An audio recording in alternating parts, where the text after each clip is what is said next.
Assalamualaikum warahmatullahi wabarakatuh. Sampurasun warga Jawa Barat. Dalam kesempatan ini saya ingin menerangkan prosedur tes masif COVID-19. Dirubah ya, nggak pakai kata massal. Tes masif, jadi jumlahnya banyak tapi terbatas kepada yang prioritas. Nah, tes masif COVID-19 ini tujuannya bukan untuk ngetes semua orang. Ya, sekali lagi bukan untuk mengetes semua warga. Tujuannya adalah mencari peta persebaran COVID-19 dari mereka-mereka yang dicurigai dan radius ya mereka di mana. Kedua, memutus mata rantai persebaran yang sekarang kita duga ada di Jawa Barat. Tiga, tadi tidak untuk semua orang. Keempatnya adalah setelah itu ketahuan ada tindakan lanjutan medis. Jadi ini kira-kira ya. Jadi bukan semuanya, bukan sifatnya sensus dan lain sebagainya.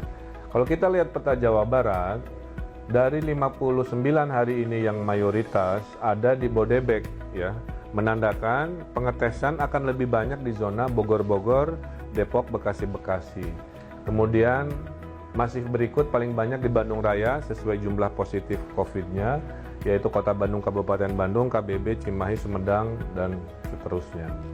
Nah, yang kita lakukan ini mengikuti model Korea Selatan yang dianggap paling baik. Ini dipilih Pak Presiden. Tidak ada yang namanya lockdown, ya, tapi dimasifkan tesnya. Itu Korea Selatan. Bedanya orang Korea, si opa-opanya, ahjusinya, disiplin, kira-kira begitu. Ini harus jadi tantangan kita di Jawa Barat. Nah, kalau di Korea Selatan, kita lakukan juga sama, yaitu multi opsi, ya. Opsi pertama door to door ada, kita juga. Opsi kedua dites di rumah sakit masifnya ada. Opsi ketiga drive thru. Nah, ini yang mungkin akan diterangkan lebih lanjut. Kalau kita berkaca pada Korea Selatan, yang dites itu hanya 300.000 dari 51 juta penduduk. Jadi tes masif Korea Selatan yang terbaik menurut WHO mengetesnya hanya 300.000 dari 51 juta. Totalnya hanya 0,6%. Kesimpulannya, tidak untuk semua warga, ya, tapi untuk menyampling, uji petik, mencari peta persebaran. Siapakah yang boleh ikut? Ada 3 kriteria, A, B, C. A, yang resiko paling tinggi siapa? Orang dalam pemantauan ODP yang baru pulang dari luar negeri, ya, yang dicurigai punya persebaran di situ. Kedua, di zona A, di kriteria A ini adalah pasien-pasien, ya. Pasien ini nanti dites keluarganya juga, tetangga di kompleknya juga, kemudian teman-temannya juga, ya. Kemudian tenaga kesehatan yang sedang berjuang di depan untuk urusan penanganan COVID, ya. Nah, ini akan dites menggunakan door to door dan di rumah sakit. Jadi ini nggak drive thru.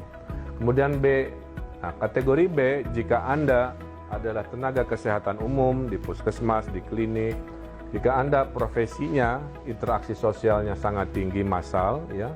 Misalkan Babinsa bertemu warga banyak, Babin-Kaptimas Polri bertemu warga banyak, kemudian pedagang pasar tradisional yang interaksinya banyak, para ulama yang interaksi bersama warganya banyak dan umatnya, para pejabat publik yang berinteraksi dengan warganya banyak, petugas bandara yang bertemu dengan orang banyak, imigrasi. Inilah masuk kategori B yang akan menggunakan drive-thru.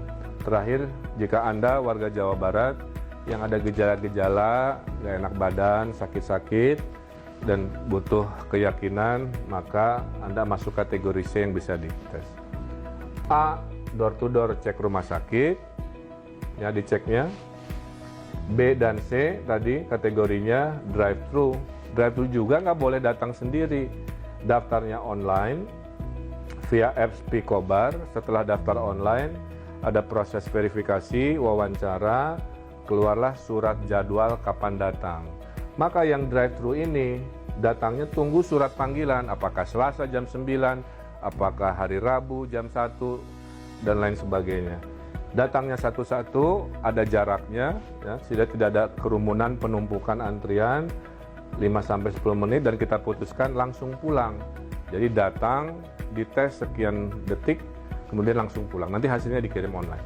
Jadi kesimpulannya, jika Anda sehat, tidak masuk kategori bergejala, tidak masuk kategori profesi-profesi yang resiko tinggi, tidak masuk golongan yang sangat rentan terhadap situasi hari ini, tidak usah ikutan tes masif.